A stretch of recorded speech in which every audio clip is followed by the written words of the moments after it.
உண்மையிலேயே வந்து oil pulling பண்ணுறதுனால பெனிஃபிட்ஸ் இருக்கா? கண்டிப்பாம்மா. ஃபஸ்ட்டு ஆயில் புல்லிங்னா என்னன்னு தெரிஞ்சுக்கலாம். நம்ம வந்து எண்ணெயை, அதாவது நல்லெண்ணெயோ இல்லை சன்ஃப்ளவர் ஆயிலோ இல்லை தேங்காய் எண்ணெயை கூட இதை நம்ம வாய் முழுக்க எடுத்து அதை நல்லா நம்ம கார்கிள் பண்ணுறது. கிட்டத்தட்ட ஒரு 10-15 மினிட்ஸ் ஆகுது, அட்லீஸ்ட் ஒரு 10 மினிட்ஸ் ஆகுது.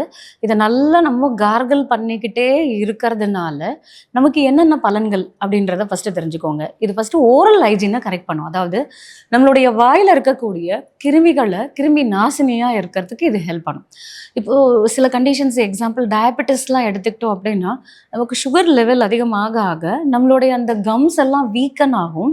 அந்த வாயில் வந்து பார்த்திங்கனாக்கா நிறைய பாக்டீரியல் இதெல்லாமே இருக்கும். ஸோ அப்போ அந்த ப்ரீடிங் இருக்கிறதுனால நமக்கு வந்து வாயில் வந்து பிரெத் ஸ்மெல் வந்து வரும். அதே நேரத்தில் நமக்கு வந்து அந்த ஓரல் ஹைஜீன் வந்து மெயின்டைன் பண்ண முடியாது. ஸோ இப்போ இந்த மாதிரி கண்டிஷன்ஸ் இது மட்டும் இல்லை, ஈவன் சின்ன குழந்தைங்கள்லேருந்து பெரியவங்க வரைக்கும்